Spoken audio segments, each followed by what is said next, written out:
Salamat, aming mabuting pastol.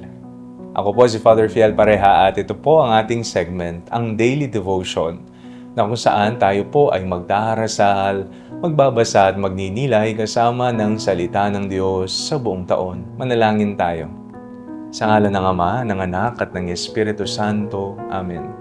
Halina, banal na Espiritu, liwanagan mo ang aming puso at isip nang maunawaan at may sa buhay namin ang iyong salita. Amen. Our Bible passage for today is from the Gospel of St. John chapter 10, verses 11 to 16, and I read it for you. I am the good shepherd. The good shepherd lays down his life for the sheep. The hired hand, who is not the shepherd and does not own the sheep, sees the wolf coming and leaves the sheep and runs away. And the wolf snatches them and scatters them. The hired hand runs away because a hired hand does not care for the sheep. I am the good shepherd. I know my own and my own know me. Just as the Father knows me and I know the Father, and I lay down my life for the sheep. I have other sheep that do not belong to this fold. I must bring them also, and they will listen to my voice. So there will be one flock, one shepherd. Sa ating pong buhay, marami po tayong nakikilalang tao na maituturing nating pastol. Mga magulang na nagsasakripisyo para sa pamilya, mga guro na matyagang gumagabay sa estudyante, mga lider na handang manguna at maglingkod. Kahit sa simpleng paraan, marami sa atin ang nagiging pastol na rin sa ating tahanan, kaibigan, trabaho o komunidad. Dahil ang pagiging pastol po ay hindi lang tungkol sa posisyon. Ito ay tungkol sa pagmamalasakit at pananagutan sa iba. Sinabi po ni Jesus, ang mabuting pastol ay nag-aalay ng kanyang buhay para sa mga tupa. Napakalalim ng larawang ito sapagkat hindi po sinabi ni Jesus na ang mabuting pastol ay sikat, makapangyarihan o hinahangaan. Ang tunay na pastol ay handang magsakripisyo alang-alang sa kanyang kawan.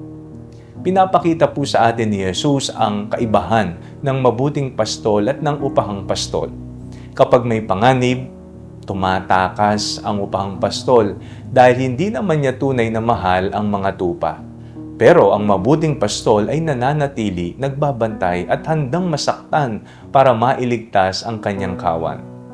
Isang hamon po ang ebanghelyong ito dahil lahat tayo ay pastol sa sarili nating paraan. Bilang magulang, paano po natin ginagabayan ang ating pamilya? Bilang anak, paano natin inaalagaan at nirerespeto ang ating mga magulang?